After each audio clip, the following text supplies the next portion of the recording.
911 was an emergency. What is going on? Who has the knife? My sister, and I just woke up to them.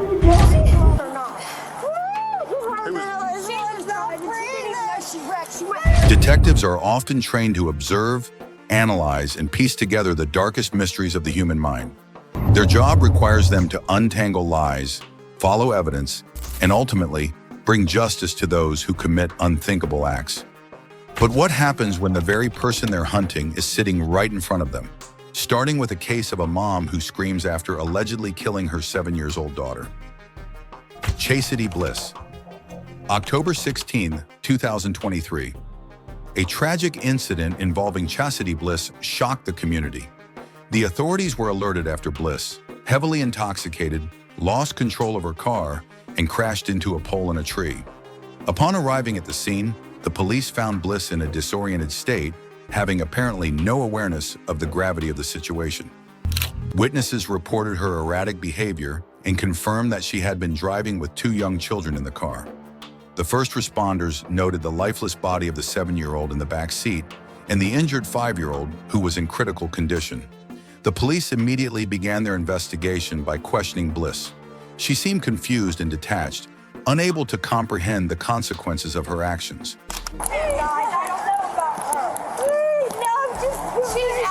She don't know if she's in this world or not. She wrecked. She went airborne. I've seen her. Who else was in the car? She was. Okay. The baby that's in the back, lifeless. Okay. Get out of my car, Chelsea. Who is that? That's my fucking car. My kid's in there. Where's my other one? He's in the ambulance. That's my other one. Here in my hands. You don't even know where your kids are. You're going to jail. Oh, my going to jail. You're going to jail because you don't know if you're in this earth or not, Chastity. Come here. Come on, baby. No, that baby. You leave her alone. Oh, my gosh, she's not breathing. So wait, let's take a seat. She's not breathing. What? Oh, no, baby. Let me go be with Let's my go baby. take a seat, okay? Please let me go be with my baby. It doesn't matter right now. It's the baby. Please. Why won't you let me see but talk to my baby? Do you have any weapons on you? No, I got nothing. Put this down. Okay. None of it has anything. Do you have any needles on you? No. No. All right, take a seat right here for now. Please, where? Are you okay? Can I go see her? Can we go to my baby? Let me have that. Here. Not right now. School bus is going to have to turn around.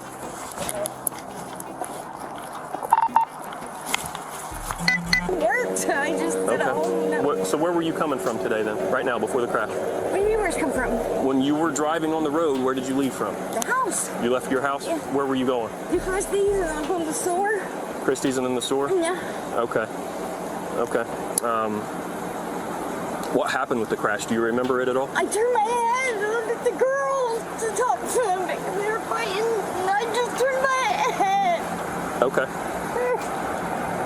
All right. So you haven't used meth since yesterday then? Right. She was asked about any weapons or needles she might have had on her, to which she responded negatively.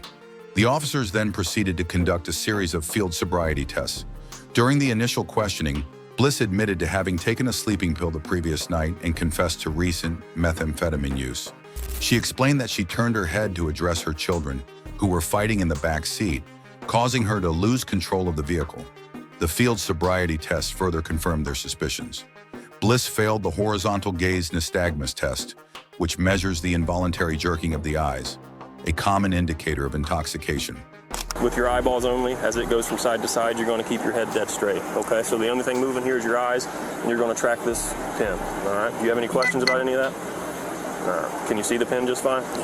Okay.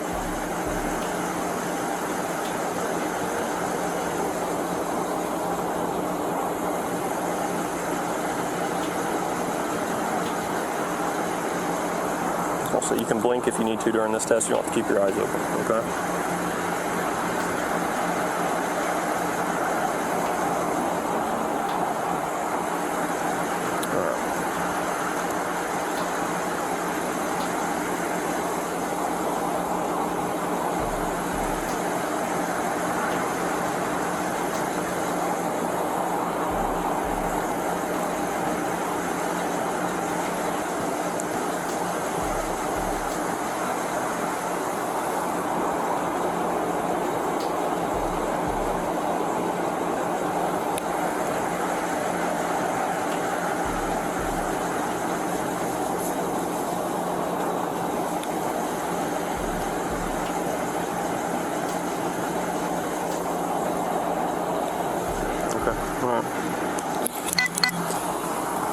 going to do the modified Romberg test on this next one here, okay? I'm going to explain it all to you, and I'm going to ask you to take it from there, all right? It's a pretty simple test. What you're going to do here is you're going to have your feet side by side like you already have them.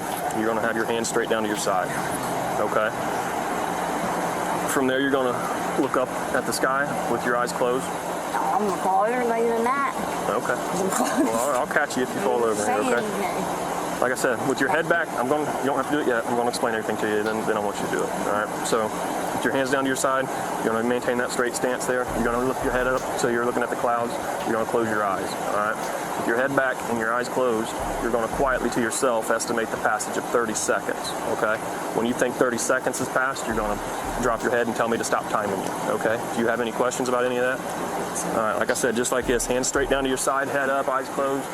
When I tell you to start, that's when you're going to estimate the passage of 30 seconds, okay? Go ahead and get in the position. I'll tell you to start in just a second. You gotta have your eyes closed. Start now.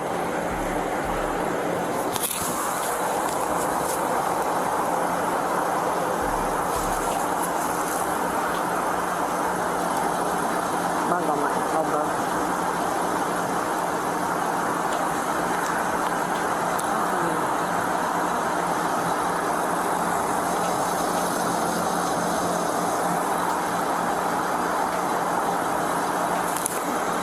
Okay, are you done? Yeah.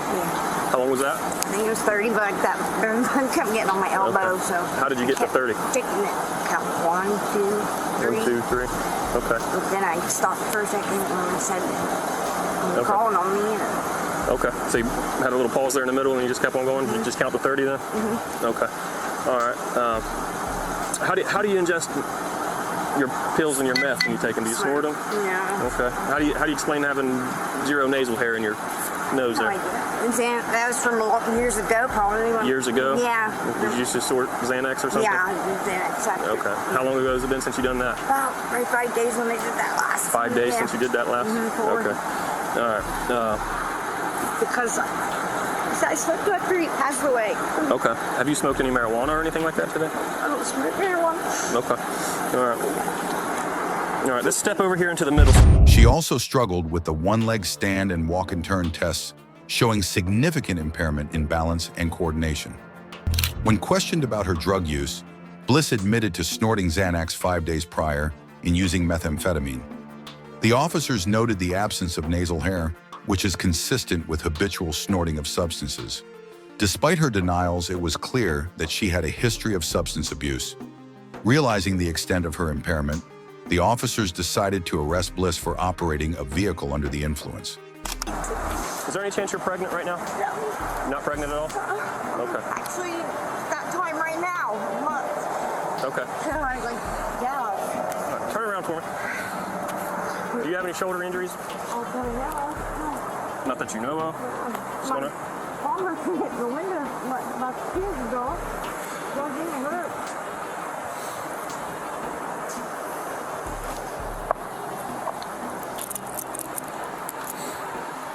Actually, face me this way.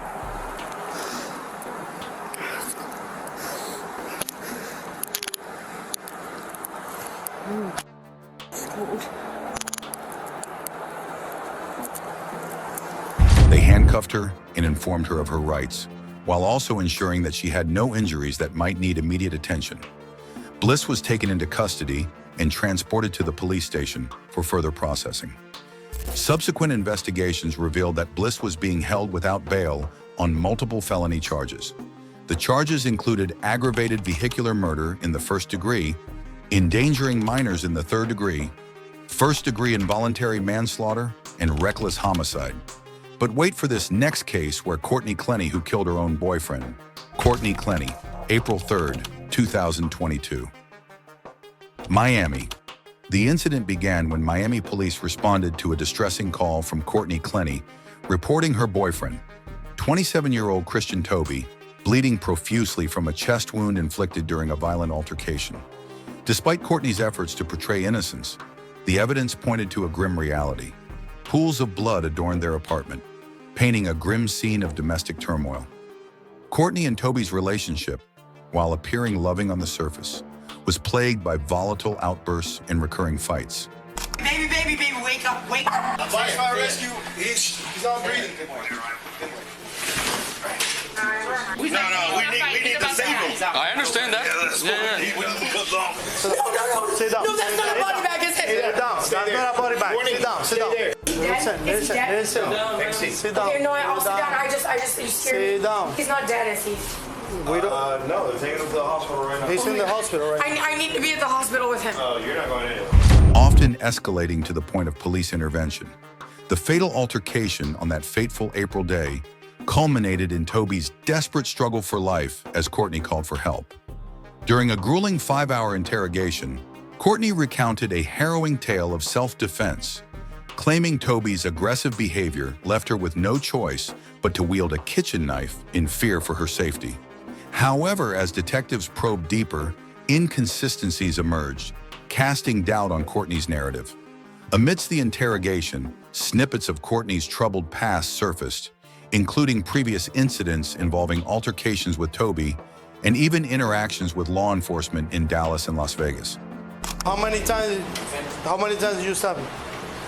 I did not stab him once. I just threw it because I was scared. You threw a knife.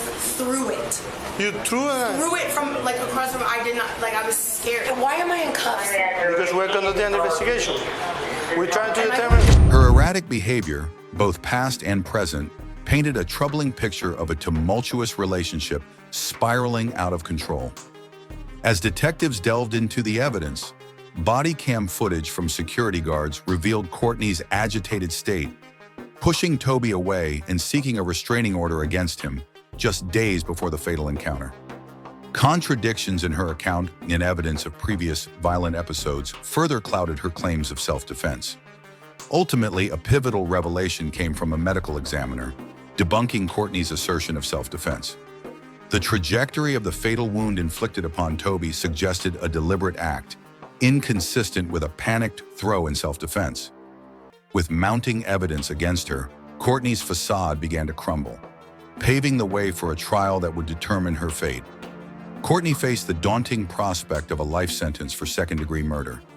As of April 2023, Courtney awaits trial, her future uncertain as she confronts the consequences of her actions. But hold on your seats because this next case is more shocking than the others. Sabrina Zunick. Sabrina Zunick was born into a family marred by drug and alcohol abuse. She spent much of her childhood in the care of her grandmother. However, by the time she was 14, she had been placed into Ohio's foster care system, bouncing from one home to another. In July 2011, Sabrina finally found what seemed like a stable home with Kevin and Lisa Knofel, a married couple who fostered children alongside raising their biological daughters, Megan and Haley. Initially, Sabrina fit in well with the Knofel family. She got along with her foster sisters and did well in school, but tensions began to rise between her and Lisa Knofel over time. Sabrina perceived that Lisa favored her biological children, leaving Sabrina feeling isolated and abandoned. Kevin, on the other hand, seemed to sympathize with Sabrina, often siding with her during disputes. In the months leading up to the murder, it was revealed that Kevin Knofel had been grooming Sabrina. As Lisa worked as a social worker, Kevin took advantage of his time at home to begin a sexual relationship with the then 16-year-old Sabrina. Their relationship, described by Sabrina as manipulative and controlling, was the catalyst that would eventually lead to Lisa's murder. Kevin allegedly convinced Sabrina that the only way they could be together was if Lisa was out of the picture. He suggested that Sabrina kill Lisa, and Sabrina, who had become emotionally dependent on Kevin, agreed to the heinous plan. On the night of the murder, Kevin, as usual, was working his night shift as a truck driver, leaving Lisa and the children at home. Sabrina waited until the household was asleep before retrieving a 15-inch kitchen knife from the kitchen. She entered Lisa's bedroom and began the brutal attack. Lisa fought for her life, but Sabrina stabbed her repeatedly, inflicting over 150 wounds. 911, what is your emergency? What is going on? Hello? My mom was a knife. She's shooting her. Who has a knife? My sister. Where is your sister? Quick! Well, I got everyone coming to you, honey. Where is your sister?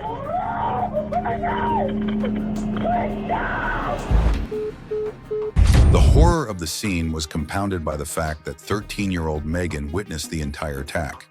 When police arrived, they found Sabrina covered in blood and still holding the knife.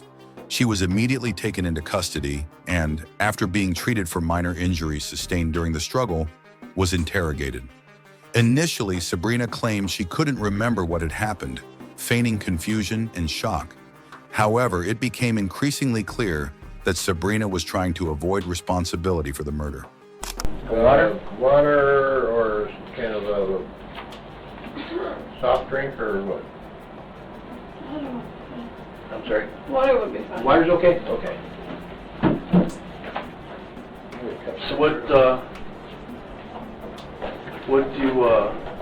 do you recall? From yesterday? Mm-hmm. Getting done with my homework? Getting, I don't know, and that's it. Mm-hmm. And going to bed. And we're at home? Mm-hmm.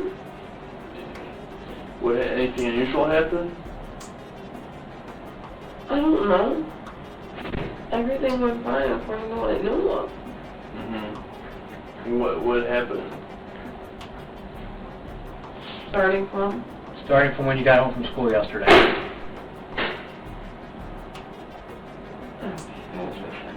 No. During her interrogation, Sabrina spoke calmly and matter-of-factly about the events leading up to the murder, but her memory conveniently became hazy when it came to the actual killing. Detectives suspected she was attempting to portray herself as mentally unstable in hopes of receiving leniency. However, Sabrina's attempts to appear detached and confused only deepened law enforcement's suspicion that this was a calculated crime, not a moment of madness. For months, the case seemed to focus solely on Sabrina as the sole perpetrator. However, in the spring of 2013, while Sabrina was in jail awaiting trial, prosecutors got a breakthrough. Sabrina agreed to participate in a proffer session, during which she provided details of her relationship with Kevin Knofel and revealed his role in orchestrating Lisa's murder. Sabrina confessed that Kevin had manipulated her into committing the crime, promising her a future together once Lisa was dead. Kevin's cold demeanor following the murder, including his quick collection of Lisa's life insurance money and purchase of luxury items, further supported the prosecution's case. On August 1, 2013, Sabrina Zunick pleaded guilty to aggravated murder. She was sentenced to life in prison with the possibility of parole after 30 years. However, Sabrina's confession implicated Kevin Knofel as the mastermind behind the plot, leading to his arrest in October 2013. Kevin was charged with conspiracy to commit aggravated murder, sexual battery, and complicity to aggravated murder. Moreover, in July 2014, Kevin Knofel was convicted of all charges and sentenced to life in prison without the possibility of parole for 30 years. His role in manipulating Sabrina into committing the murder turned what initially seemed like a clear-cut case of teenage violence into a chilling example of manipulation and betrayal. That's all for this video. We hope you have found this video informative and interesting. How do you think you'd react if you were in the detective's shoes, sitting across from a killer without knowing it at first? Let us know in the comment section. Make sure to subscribe to our channel and hit that bell icon for more interesting videos like this. Thank you for watching our video.